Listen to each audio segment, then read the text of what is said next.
This little town of about 14,000 people has always been a nice place to stop, but more and more people are choosing to stay for longer vacations and sometimes for keeps. When I came here to visit, I knew that something was going to happen here. I mean, the town is beautiful, the area is amazing, it has the best climate, it's fantastic. Hendersonville has grown so significantly in the past, I don't know, even 10 years. We're considered Asheville's cooler little sister. I think that it's a small Asheville with its own kind of artistic vibe. And good food. That's Jessie Roquet's specialty. She's the executive chef, co-owner of a Main Street restaurant called The Never Blue, along with her husband Edson, seen here at work behind the scenes. The menu changes 2 to 3 times a year. I base it on what's available seasonally, and it's got my southern roots with a little bit of Latino flair. I have Filipino influences on my menu and also Cuban from where I grew up in Florida.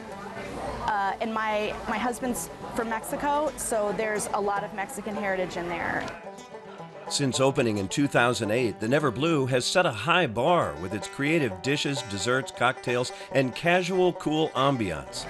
People here have money. People that retire to this area have money, and they expect to spend it, and they expect to get what they pay for in this area. So keeping a high quality food, and you'll see with all the restaurants, every restaurant in this town is putting out the best product they possibly can. And we're lucky enough to be in a community where we have tons of farmers. Another chef who personally connects with farmers is Nate Sargent of Seasons at Highland Lake in Flat Rock. Nate is a lifetime local who grew up around good food. Born and raised in Asheville, North Carolina, actually. My parents had a cafe from when I was very small, and that's what started my interest in the culinary arts.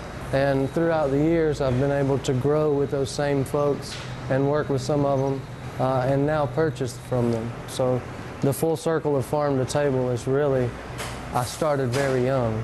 I want to embrace what's around us, what grows so close to us, and what we can do by barely touching it. The least amount of work we can put into manipulating an item or processing it, the better. We kind of want to slow things down and get closer to where we came from.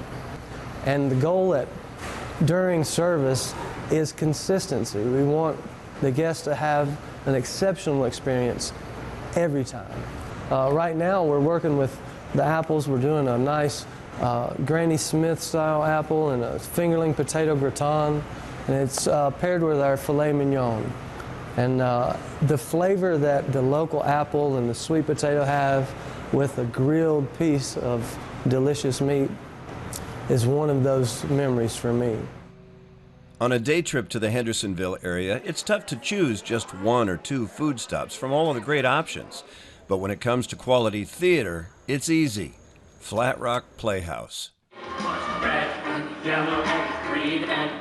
Back in 1952, the state designated us as the state theater, which meant they recognized us for our excellence in production and also education. We do 29 shows a year here at the Playhouse. You know, we are a professional theater. We are recognized by Actors Equity, so every one of our shows has at least 13 people who come in from like New York or Chicago or LA, but the rest is pretty much built up of locals. We have 2 venues, this one, and we also have another one downtown that we just are very proud of because we like to consider ourselves Broadway mountain style. After theater, the day trip nears an end. Finish it off at Jump Off Rock in the town of Laurel Park, right next door to Hendersonville. There's hiking and biking up here, and as you can see, an excellent view of an amazing piece of North Carolina, the Blue Ridge Mountains. Hendersonville and the nearby communities of Laurel Park and Flat Rock are all within 30 miles south of Asheville. You can find out more information about all of these locations at visithendersonvillenc.com.